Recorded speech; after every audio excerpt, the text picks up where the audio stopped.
नमस्कार बच्चों। आज हम बहुपद के बारे में पढ़ेंगे। बहुपद एनसीईआरटी का चैप्टर सेकंड है। तो हमें इसके सबसे पहले हमें इसके डेफिनेशन पता होनी चाहिए, आगे बहुपद होता क्या है, और फिर उसके आगे और भी बहुपद से संबंधित चीज़ें समझें। ठीक है, तो एक बार देखेंगे। इसमें बहुपद होता है यदि एक्स चर है, यदि एक्स चर है, एन प्राकृतिक संख्या है, a zero a one a two n वास्तविक संख्या है, तो बहुपद कितना चर x में एक बहुपद है। मतलब जैसे एग्जाम्पल के तौर पर हम ले सकते हैं, जैसे कि मान के चलिए कि यहाँ a पर हम रख सकते हैं, जैसे हमने रख लिया 4x² प्लस 5x प्लस 3। ये क्या है? एक बहुपद है। बहुपद के लिए जो घात होती है ये एक तरह से प्राकृतिक संख्या होती है। जो हमने n लिया है वो प्राकृतिक संख्या होनी चाहिए, और जो n होगा वो इंटीजर नहीं होना चाहिए, नहीं तो बहुपद नहीं कहलाएगा। अब बहुपद में हमें इस चैप्टर में हमें उसकी घात के हिसाब से बहुपद को समझना है। जैसे कि बहुपद में एक होता है एक चर बहुपद, एक चर मतलब रैखिक बहुपद जो होता है, रैखिक बहुपद। एक होता है रैखिक बहुपद, एक होता है द्विघात बहुपद। एक रैखिक बहुपद होता है, द्विघात बहुपद होता है, और त्रिघात बहुपद, और एक होता है नियत बहुपद। जिस बहुपद की अधिकतम घात एक होगी उसको हम बोलते हैं रैखिक बहुपद। जैसे कि एग्जांपल के तौर पर जैसे x प्लस 2। अब चर की या x की अधिकतम घात क्या है? एक है। x की अधिकतम घात एक है, इसलिए क्या होगा? ये रैखिक बहुपद। ठीक है, और इसमें देखते हैं x² प्लस 5x प्लस 2। अगर हम चेक करते हैं तो जो चर हमारा x है, इस चर की अधिकतम घात क्या है? हमारी 2 है। अधिकतम घात क्या है? 2 है। तो इसको हम बोलेंगे द्विघात बहुपद। इसी तरह से अगर हमारे पास इस तरह से होता है 4x प्लस 2, यहाँ इस वाले रहता है, अगर इसमें चेक करते हैं तो जो x की अधिकतम घात है वो 3 है, इसलिए 3 घात है, इसलिए हम इसको त्रिघात बहुपद बोलते हैं। और ऐसे एक नियत बहुपद होता है। नियत बहुपद का मतलब होता है कि कोई कांस्टेंट नंबर होगा। कांस्टेंट नंबर का मतलब जैसे कि 5 है। अब इस 5 में चर नहीं है, जिसमें चर नहीं होता है तो इसमें घात कितनी है? एक तरह बहुपद की घात कितनी है? बहुपद की घात कितनी है? बहुपद में चर की घात क्या है? 0। ठीक है, ये तो इसको आप एक बार समझ लो ढंग से। बहुपद की परिभाषा समझ लो। और रैखिक बहुपद क्या होता है, द्विघात बहुपद क्या होता है, त्रिघात बहुपद क्या होता है, नियत बहुपद क्या होता है। रैखिक बहुपद में बहुपद की एक घात होगी। द्विघात बहुपद की आइडेंटिफाई करने के लिए जो चर होगा उसकी 2 घात होगी, इसमें 3 घात होगी, इसमें कोई घात नहीं, मतलब उसमें चर होगा ही नहीं, इसलिए उसकी घात 0 मानी जाएगी। आगे चलते हैं।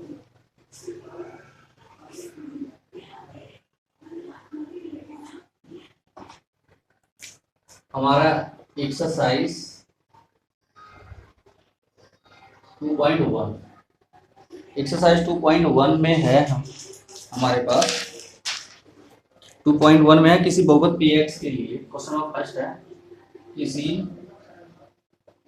बहुपद px के लिए, किसी बहुपद px के लिए y बराबर px ग्राफ, y बराबर px ग्राफ नीचे दिया गया है, नीचे दिया गया है। इसमें बताना क्या है? इसमें बताना है कि जो px है उसमें शून्यकों की संख्या, प्रत्येक बहुपद px में शून्यकों की संख्या ज्ञात करें। शून्यकों की संख्या ज्ञात कीजिए। शून्यकों की संख्या ज्ञात करने के लिए जैसे हम एक क्वेश्चन लेते हैं, इसका फर्स्ट क्वेश्चन है, ये है, ये एक्स एक्सिस होता है, एक्स डैश होता है, वाई होता है, वाई डैश होता है। यहाँ पर ऐसे लाइन खींच ली, तो ये लाइन देखेंगे एक्स एक्स पर कहीं काट रहा है, एक्स एक्स पर कहीं काट नहीं रहा, इसलिए यहाँ पर शून्यकों की संख्या हो जाएगी 0। शून्यकों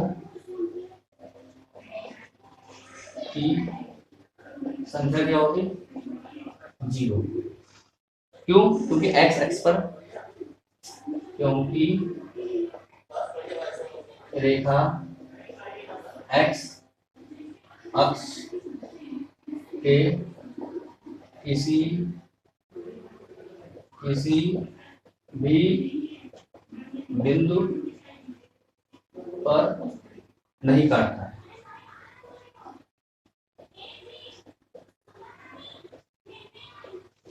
ठीक है, एक्स अक्ष से किसी भी बिंदु पर नहीं काटता, इसलिए शून्यकों की संख्या यहाँ पर क्या होगी? 0। अब ऐसा सेकंड क्वेश्चन देख लेते हैं।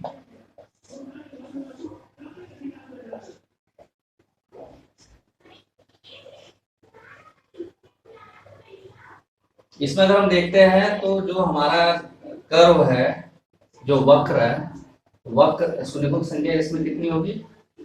शून्यकों की संख्या 1 होगी। 1 क्यों होगी? क्योंकि ये जो ग्राफ है उस पर जो एक वक्र है, वक्र एक्स एक्स को केवल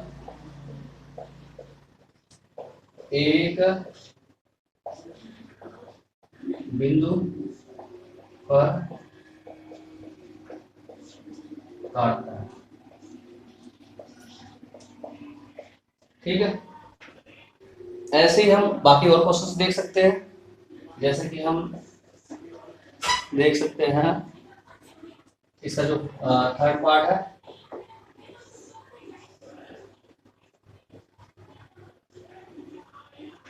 इसमें देखते हैं तो इसमें जो ग्राफ है कुछ इस तरह से, तो इसमें हमें मिलेगा 1 बिंदु, 2 बिंदु, 3 बिंदु।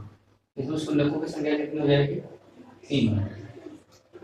शून्यकों की संख्या बराबर 3। ऐसा हम फोर्थ कर लेंगे। फोर्थ में देखते हैं तो फोर्थ में हमारा कुछ इस तरह से, शून्यकों की संख्या यहाँ पर कितनी हो जाएगी?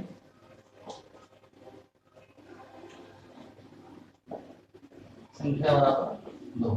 इसका आगे रीजन भी लिख सकते हैं। इस तरह से हम इसका जो फिफ्थ पार्ट है वो भी कर सकते हैं।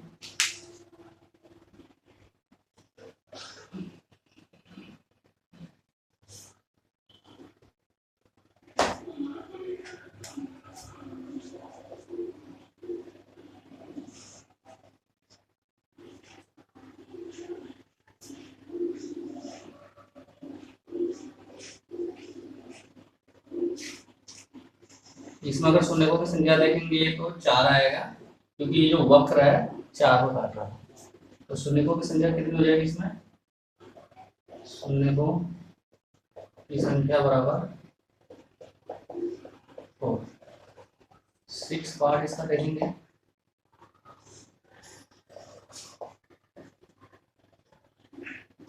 सिक्स में देखते हैं कि ग्राफ कुछ इस तरह से, यहाँ सिंगल पॉइंट पर टच कर रहा है, फिर यहाँ पर भी सिंगल पॉइंट टच करा, 1 पॉइंट, 2 पॉइंट, 3 पॉइंट। यहाँ पर शून्यकों की संख्या कितनी आ जाएगी हमारे? शून्यकों की संख्या बराबर 3।